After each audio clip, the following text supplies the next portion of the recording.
valmis. Noniin. All right. Noniin, eiköhän aloiteta sitten.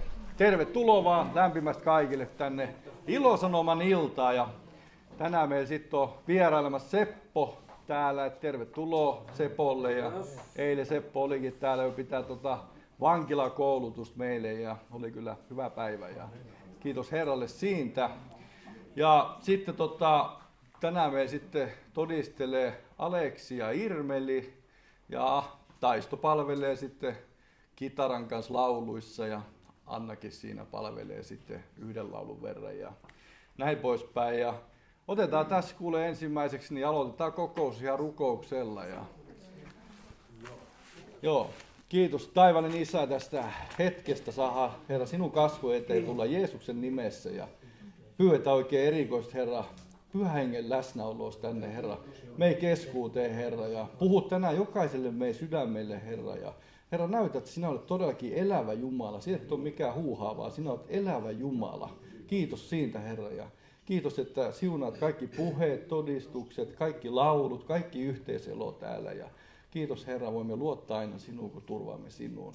Kunnia Jumalalle. Ja otetaan kuule tästä sitten Taisto sitten kitara käteen ja muutamat yhteislaulut.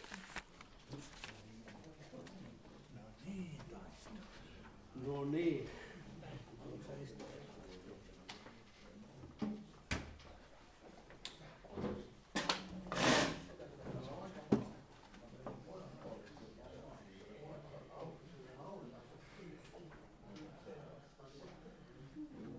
Joo, rauhaa vaan teille kaikille ja ekan pyynnöstä huolimatta otetaan 2 laulua.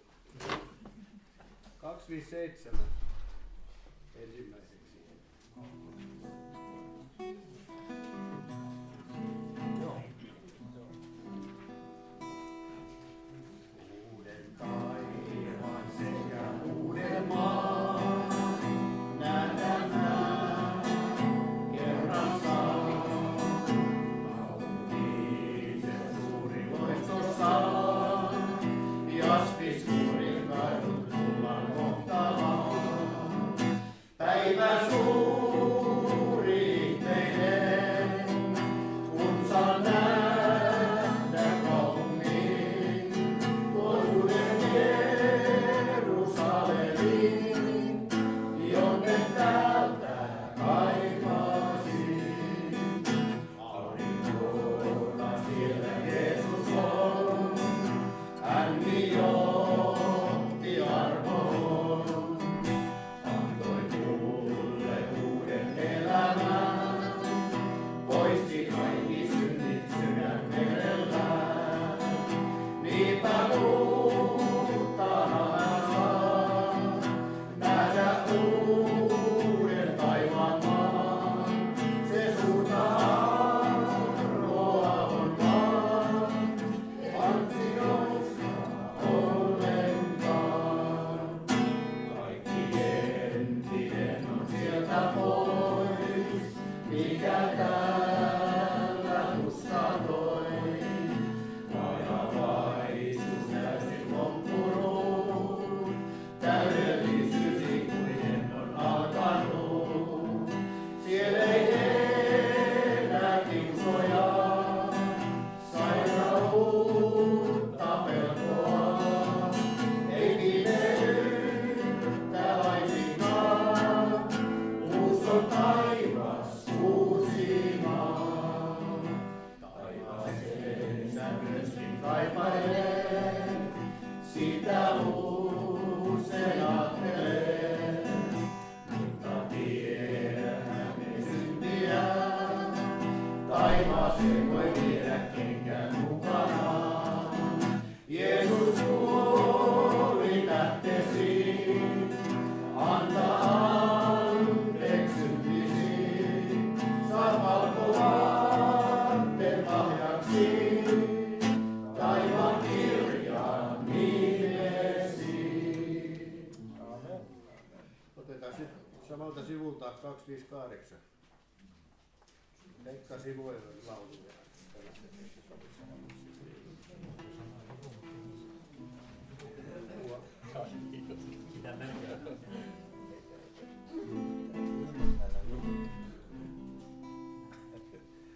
Vaikka minä voisin vuoren siirtää, enkeleiden kieltä puhuisin. Mitä muuta olisin kuin tyhjä kulkunen, jos rakkautta tuntisin mä en.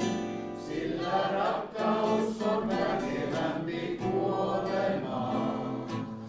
Sitä eivät suuret vedetkään voi sammuttaa, sillä rakkaus on lahja Jumalaa. Vaikka minä saisin kaiken tiedon, kaikki salaisuudet tuntisin. Mitä muuta olisin kuin tyhjä kulkunen, jos rakkautta tuntisin mä en. Sillä rakkaus on väkevämpi kuolemaa. Sitä eivät suuret vedetkään voi sammuttaa, sillä rakkaus on lahja Jumalaa. Jeesus, sinä lähdet kaiken pyhän. Sinä tunnet meistä jokaisen. Tule keskellemme nyt lahjojasi ja anna meille voimaa rakastaa. Sillä rakkaus on väkevämpi kuolemaa. Sitä eivät suuret vedetkään voi sammuttaa, sillä rakkaus on lahja Jumalaa.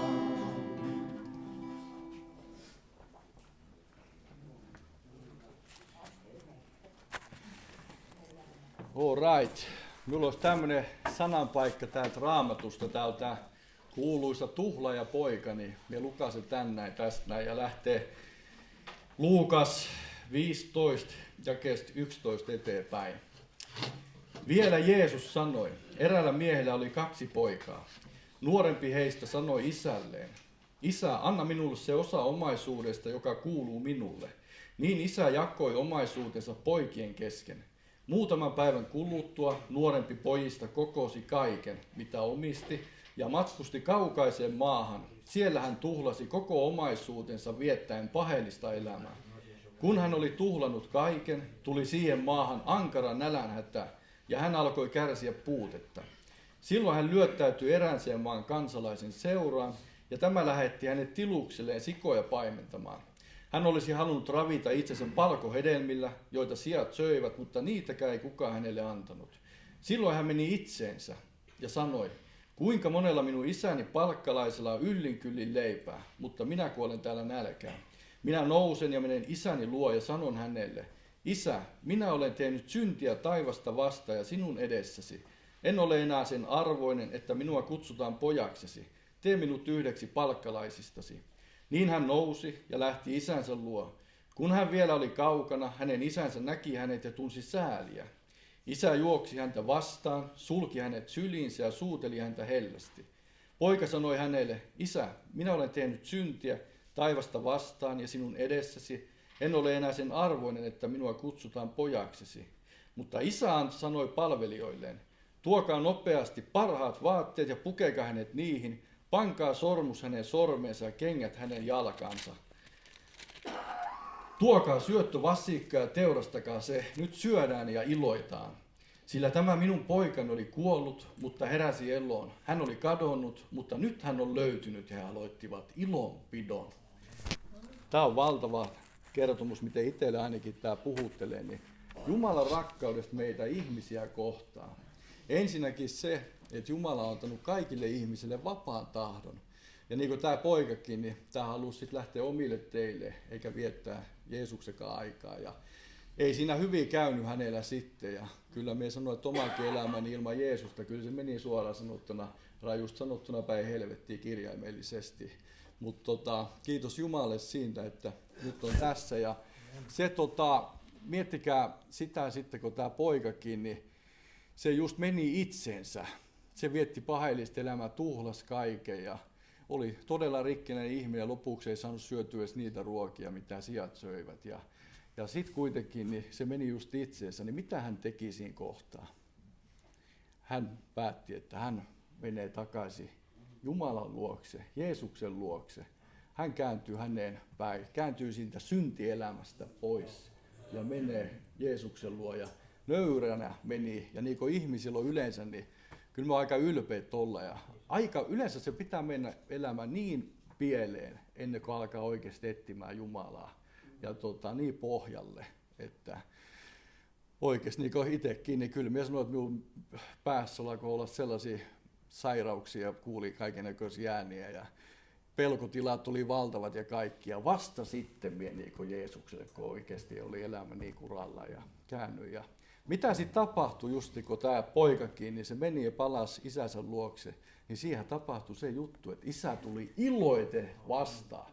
Hallaten poika, kiitos, tai tuli takaisin oikeasti. Ja se on valtava asia, miten Jeesuskin, kun sille antaa elämänsä, niin se on samanlainen. Silloin alkaa isot bileet ja taivaassa juhlitaan todella paljon suuresti yhtäkin syntistä, joka tekee parannuksen ja lähtee seuraamaan Jeesusta, meidän Herraamme, ja se on valtava asia. Ja tänään saadaan kuulla ainakin kaksi erilaista tarinaa, miten ihmiset ovat kohdanneet Jeesuksen. Ja minäkin ajattelin aina sitä, että se on se, että joko narkkari ja alkoholisti tulee Jeesuksen omaksi, mutta kyllä minä nyt tiedän, että aika monta muutakin tarinaa on. Että kyllä se tälleen on. Ja pyytäisikin seuraavaksi Irmeliä. Irmeli, voisitko tulla kertomaan tänne, että kuinka sinä kohtasit meidän isämme?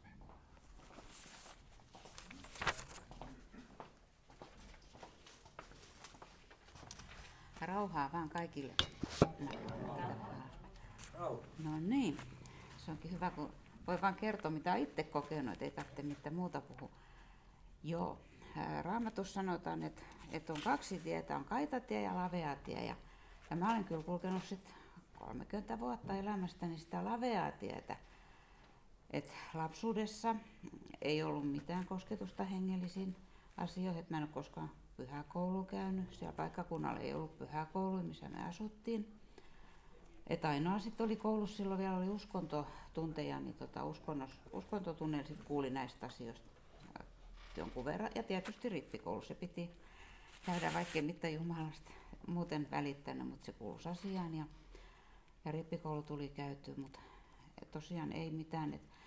Kirkkoon mä kuuluisin äitin kanssa, mutta isä oli sitten joskus eronnut kirkostakin, koska se oli kaikki niin kuin humpuukia hänen mielestään. Ja en mäkään sitten kauhean totena pitänyt, mutta ne kaikki kuviot sitten käytiin läpi. Ja sitten tuli nuoruus ja sitä elettiin sitten just sitä laveaa tietä, että sai tehdä kaikki mitä tykkää ja kun kaikki muutkin teki, niin ei se sitten mitään. Kun ei ollut kerran niitä, mihin vertailla semmoisia uskovia. Ja menin naimisiin ja Kimmon kanssa ja saatiin sitten 2 poikaa ja asiat oli kaikki ihan päällisin puolin hyvin meidän mielestä. Oli työpaikka ja asunto ja lapset, niin se oli aika hyvin sitten se elämä. Mutta me oltiin töissä tuolla linja-autokoritehtaallakin, mä olin siellä puuseppänä ja mä olin palkanlaskijana. Sitten siellä tapahtui semmoista yksi mies sieltä, Kimmon työkavereita, puuseppä, tuli uskoon ja me ihmeteltiin, että nuori mies, me oltiin semmoisia 30 kaikki silloin, että se tuli uskoon ja hän oli tosi rohkea, hän kertoi siitä ja hän jakoi traktaatteja kaikille ja Kimmokin sitten jotain toi kotiin semmoisia, että luettiin ja no joo, ne oli aika mielenkiintoisia semmoitos, mutta ei se mua niinku sen enempää koskettanut. Siellä kyllä tuli sitten muitakin semmoisia nuoria miehiä kanssa sit uskoa muutamia ennen kuin tapahtui se, että Kimmo sitten kerran ilmoitti, että no hän menee kanssa sit kokoukseen, sit, kun se on pyytänyt häntä. Ja sitten kun hän meni sinne, se oli ensimmäinen kokous, mihin hän meni, niin sitten kun hän tuli kotiin sieltä, niin hän sanoi, että hän on antanut elämänsä Jeesukselle. Ja sitten mä ajattelin, että voi kauhea. Musta se oli niin nolo asia, että kun musta aina niin uskoa tullut vähän nynnyin, niin kuin mä ajattelin, että ei siinä ole mitään. Ne nyt vaan käy kirkossa ja ne rukoilee ja sitten elämä on siinä sitten, että se on semmoista suorittamista, mä ajattelin. Joo, ja hän tuli uskoon ja rupesi mullekin vähän jotain puhumaan, mutta mä ei kiinnostanut ja mä vaan kuittasin, että en mä sen syntisempi ole kuin kukaan muukaan, että kun hän sanoi, että seurakunnassa rukoillaan niin kuin mun puolesta. Täytyykö siellä nyt sit musta puhua, että mä olisin joku ihan kauhean syntinen, että rukoillaan nyt vaimon puolesta, että se pelastuisi. Ja no joo, mutta sitten mä ajattelin, että se oli kevättä, sit, kun hän tuli uskoon ja oli kesälomat edessäpäin. Ja mä ajattelin, että no me mennään kesälomareissulle, että kyllä se siellä sitten niinku, nämä höyryt haihtuu päästä, että me palataan normaalin päiväjärjestykseen sitten taas. Ja me käytiin lomareissulla, mutta ei, sitten kun tultiin sieltä takaisin, sitten hän meni taas sinne seurakuntaan. Ja otti meidän vanhimman pojan mukaan sinne ja mä sitten jäin sen pienemmän kanssa kotiin.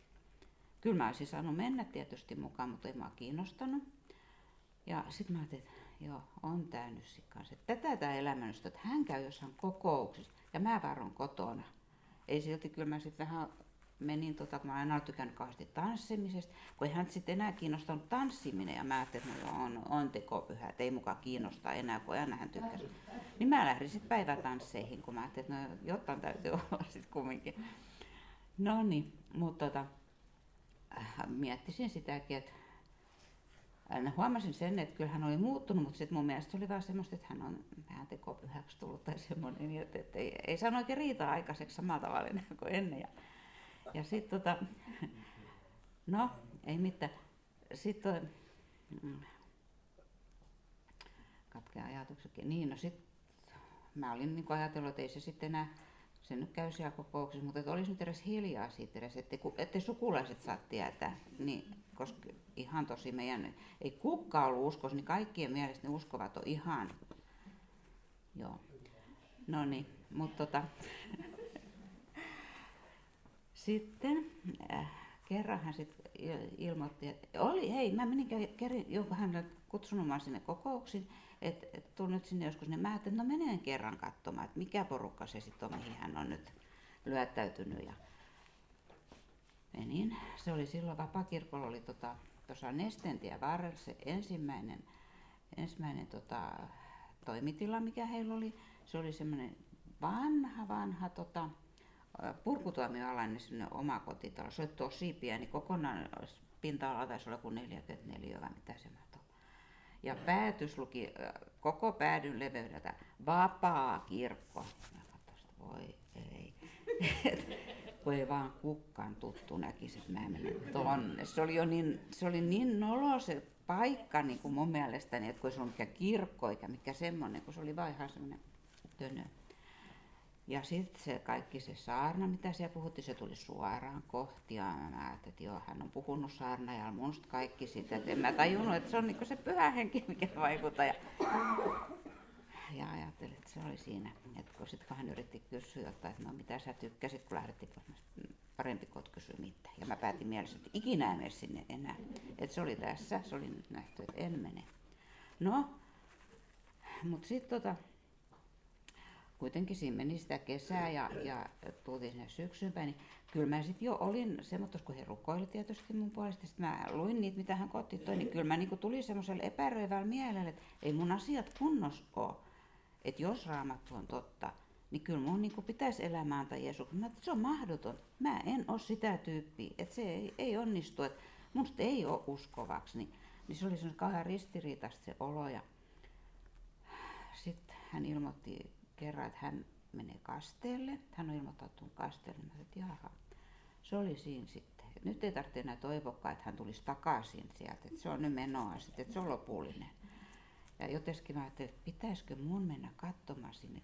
Mut tökkisi kauheasti vastaan se ajatus, että mä menen katsomaan, kun hän menee kasteelle. No joo, se oli määrätty päivä, se kastepäivä sitten sunnuntaiksi, sanotaan että se olisi sitten seuraava sunnuntai. Mutta sitä edellisenä perjantaina, niin hänen tämä työkaveri just niin kutsusi meidät sitten kylään heille. Ja mä ajattelin, että no joo, siellä puhutaan tietty hengellisistä asioista, mutta no puhuuko he keskenään, että mä en nyt osallistu keskusteluun. Minä otin kutimet mukaan ja mä kudon ja he saa sitten jutella näitä. Mutta kun tämä oli niin sellainen evankelista, niin totta kai hän rupesi mua sitten, no mitä sä ajattelet näistä, mitä ja kaikki tenttaamaan. Ja mä yritin kauhean vakuuttavasti ja sitten mun omat ajatukseni, mutta hän ampui ne heti alas Raamatun sanaa sitten. Ja siinä sitä juteltiin sitten pitkin jotain ja sitten loppujen lopuksi niin hän kysyi, että haluaisitko sä antaa elämäsi Jeesukselle? Niin kyllä mä sitten jo niin kuin tiesin, että mun kuuluisi, niin mä sitten, että kyllä mä haluaisin, mutta ei musta ole siihen tai jotenkin. Sitten saadaan me rukoilla sun puolesta. Ja sitten joo, että ei kai sitten mitään haittaa, sitten, että rukoilkaa vaan. Ja sitten he rukoili ja julisti mun synnit anteeksi. Ja sitten kun lopetettiin tämä rukous, niin en mä mitään tuntenut mitään erikoista. Mutta he oli kauhean iloisia, että no niin, nyt sä olet tullut uskoon. Ja oliko se näin helppo sitten. No mutta sitten kun me lähdettiin sieltä pois, niin autossa, mun oli ihan pakko sanoakin, että tää on ihan hullu, mutta mulla on niin kevyt olo, että kui voi olla tämmönen. Hän sanoi, no se on se syntisäkki kun on pois, että sä oot saanut synnit anteeksi. Ja sitä se oli. Ei sitä tarvitse itse tehdä mitään, kun Jeesus antaa sen uuden elämän. Kun sanotaan, että täytyy uudesti syntyä, niin se uudesti syntyminen, ei me ymmärretä sitä. Ei mitenkään sitä ei voi ymmärtää, mutta kun sen kokee, sisin on kokonaan uutta. Se on ihan, ja se rauha, minkä Jumala antoi, se on ihan pysynyt siitä tähän asti. Aikaisemmin mä en uskaltanut edes ajatella kuolemaa, kun mä ajattelin, että ei semmoista voi ajatella, että mitä sit kun kuolee. Mutta ei tarvitse. Ja sen jälkeen kuoleman pelko meni ja kaikki muutkin pelot. Että Jumalan kanssa on saanut kulkea ja hän on pitänyt huolta. Eikä tämä ole ollenkaan tylsää elämää. Ei tämä ole ollenkaan tylsää, mitä mä ajattelin. Tämä on tosi ihanaa. Et kiitos Herralle. Amen. Taisto sitten yhden laulun sitten laulaisi.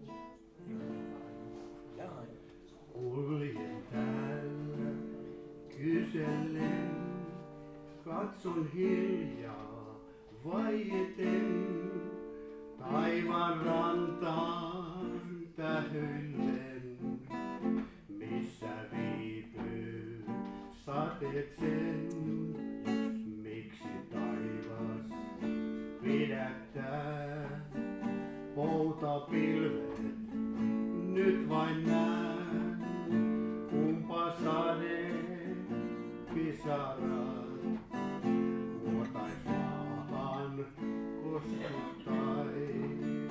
Anna sade, Jumala, sydän kaipaa, odottaa. Anna kaste Golgataan, virvoittamaan, kuivamaan.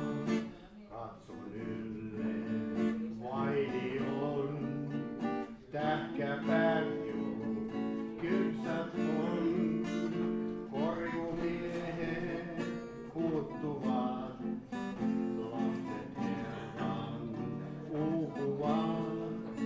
Johda jälleen risti luo, missä virtaa lähdet tuo, joka janon sammuttaa. Lapset Herran uudistaa.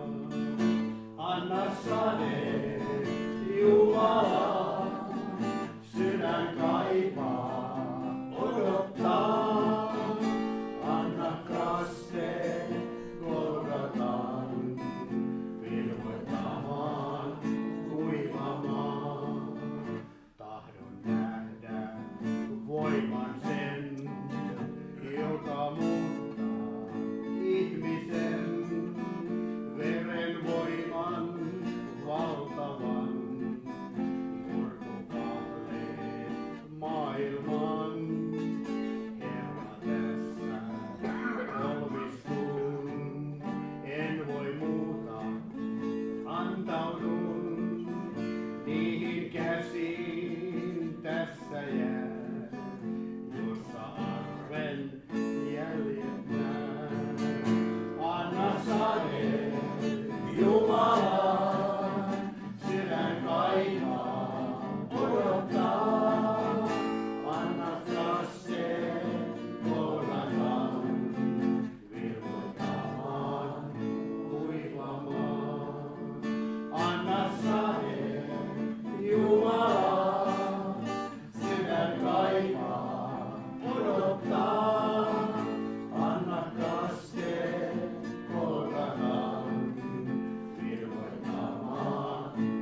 sitten Aleksi.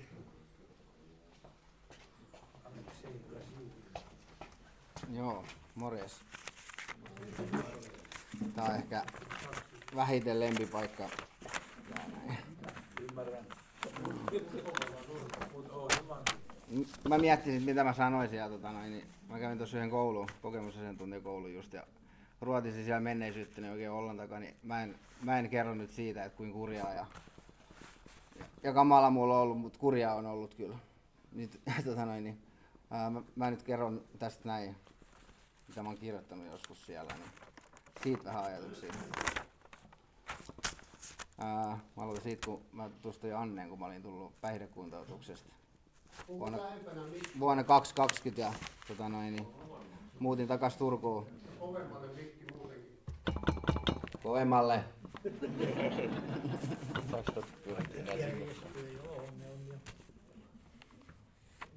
Anna palaa. No niin. Meillä on vähän parempi mikki kuin teillä. Meillä on parempi seura. Joo. Olen kamppaillut elämässä päihderiippuvuuden kanssa. Niin. Sitten mä olin päihdekuntoutuksessa 2020 ja niin. Muutin takas Turkuun ja mulla oli semmoinen olo, että edelleen vaikka mä olin vuoden ollut selvinpäin, että ei mulla niinku ketään, kehen mä voi luottaa, tai ei mulla ole maailmassa niinku mitään. Ja sitten niin, mä tutustuin Anneen ja me oltiin molemmat sit samanlaisen elämään ja huonoja ihmissuhteiden. On se just ihan rikkinäisiä ihmisiä ja sekoiltiin siis yhdessä ja siinä tuli sitten seinä vastaan taas, niin kuin aina huumeita käyttäessä. Meillä oli kaikki rottia kämpässä, oltiin saamassa häätöä sieltä. Siis ei semmosia rottia kuin ihan oikeita eläimiä.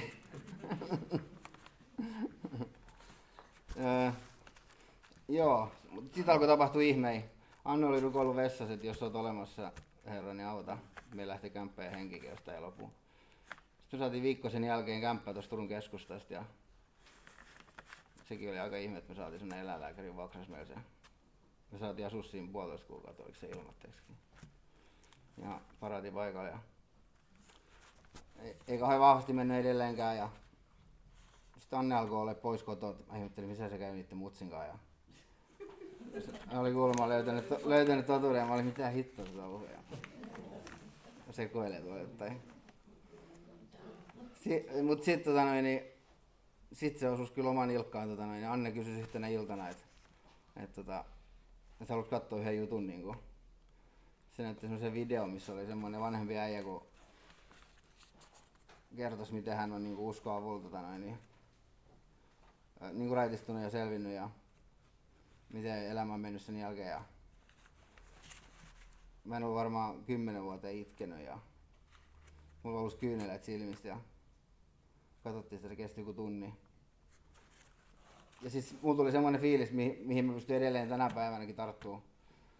Siis semmoinen rauha, mikä mulla sisällä tuli sen jälkeen. Niin se oli ihan kummallinen ja menin nukkumaan ja nukkusin kuin pieni possu ja heräsin aamulla, mulla oli vieläkin se sama fiilis. Mä olin, että ei hitto sentään, mä olin ihan selvinpäin. Niin ja sitten mä googletin, että miten tulla uskoon ja mä aloin tavoittelemaan niitä askelia, siellä oli kaikki, mitäs siellä oli, syntisen rukoukset, sun muut, Annen äiti rukoili mun kanssa ja mitä kaikkea siellä oli, lue Raamattua ja etsi seurakuntaa ja käy kasteella ja niin kaikki mä kävin sit ja sitten mä sain aika niinku nopeasti siitä, kun mulla oli tommonen tukihenkilöpalvelu tai tommonen, mä sain uskovan tukihenkilön ja siis hänen kanssa pystyisi heti siinä alussa juttelemaan kaikkea ja mä olin just sellainen, itse kun me käytiin jossain seurakunnissa Anne äitin kanssa ja ihmiset rukoili siellä ja jotkut jotain siellä Saksaa siellä rukoili ja mä olin ihan, että ei vitsi sentään, että mihin mä oon oikein niinku tullut ja ei vitsi, että tää on hiukan olo ja jotenkin niinku. Mut sit aina kun loppuun asti oli, niin sitten niin lähti niinku tosi niinku hyvillä fiiliksillä. Ja siihen pystyisi tarttumaan niinku, et se oli jotain sellaista niinku mitä päihteistä ei tuu, että niinku se kestää se hetken aikaa, että sulla on niin hyvä fiilis, että joudut taas tavoittelemaan sitä ja miettiä, missä sä oot massia ja kaikkea.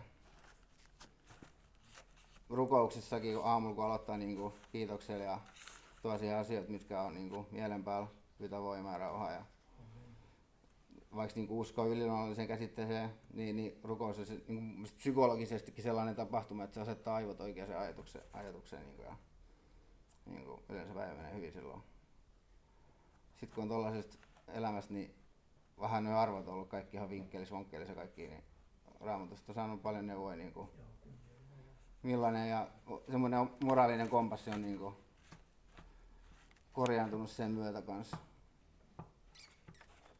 Mut joo, on tässä kaikenlaista, en nyt taas lukenutkaan sitä. Aamen.